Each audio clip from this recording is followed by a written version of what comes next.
रविवारी सुट्टीच्या दिवशी फिरण्याचं प्लॅनिंग करत असाल तर ही बातमी खास तुमच्यासाठी आहे, कारण 1 फेब्रुवारीला मध्य रेल्वेने उपनगरीय मार्गांवर मेगा ब्लॉक घोषित केलाय. त्यामुळे लोकलचं वेळापत्रक आता विस्कळीत होण्याची शक्यता व्यक्त केली जाते. मध्य रेल्वेच्या अभियांत्रिकी आणि देखभाल दुरुस्तीच्या कामांसाठी हा मेगा ब्लॉक घेतला जातोय.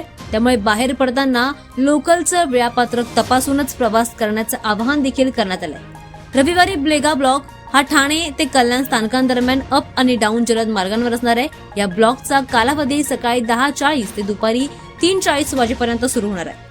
दरम्यान CSMT मुंबई आणि सकाळी 9:34 ते दुपारी 3:03 दरम्यान सुटणाऱ्या जलद आणि अर्धजलद लोकल फेऱ्यांना ठाणे ते कल्याण दरम्यान डाऊन दिवे मार्गावरून वळवण्यात येत आहे. या फेऱ्या नियोजित थांब्याव्यतिरिक्त कळवा, मुंब्रा आणि दिवा स्थानकांवर थांबतील. सोबतच त्या 10 मिनिटं उशिरा देखील पोहोचण्याची शक्यता व्यक्त केली जाते. CSMT मुंबई आणि दादर येथून सुटणाऱ्या डाऊन मेल एक्सप्रेस गाड्या ठाणे ते कल्याण दरम्यान 5व्या मार्गिकेवर वळवण्यात येतील.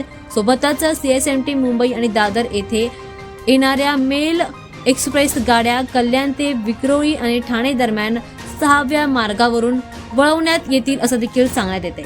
मध्य रेल्वेच्या हार्बर मार्गावर कुर्ला ते वाशी स्थानकादरम्यान अप आणि डाऊन मार्गावर सकाळी 11:10 ते दुपारी 4:10 वाजेपर्यंत ब्लॉक राहणार आहे. त्यामुळे CSMT येथून सकाळी 10:34 ते दुपारी 3:36 दरम्यान वाशी आणि बेलापूर पनवेलकडे जाणाऱ्या डाऊन हार्बर मार्गावरील फेऱ्या सोबतच पनवेल बेलापूर वाशी येथून सुटणाऱ्या फेऱ्या रद्द करण्यात येत आहेत. ब्लॉक कालावधीमध्ये प्रवाशांच्या सोयीसाठी मुंबई आणि CSMT सोबतच कुर्ला, पनवेल आणि वाशी भागामध्ये विशेष उपनगरीय लोकल फेऱ्या चालवल्या जाणार आहेत असं देखील म्हटलं जातंय. त्यामुळे प्रवाशांना प्रवास करताना रेल्वेचं वेळापत्रक पाहूनच प्रवास करण्याचं आवाहन रेल्वे अधिकाऱ्यांनी दिलेलं आहे.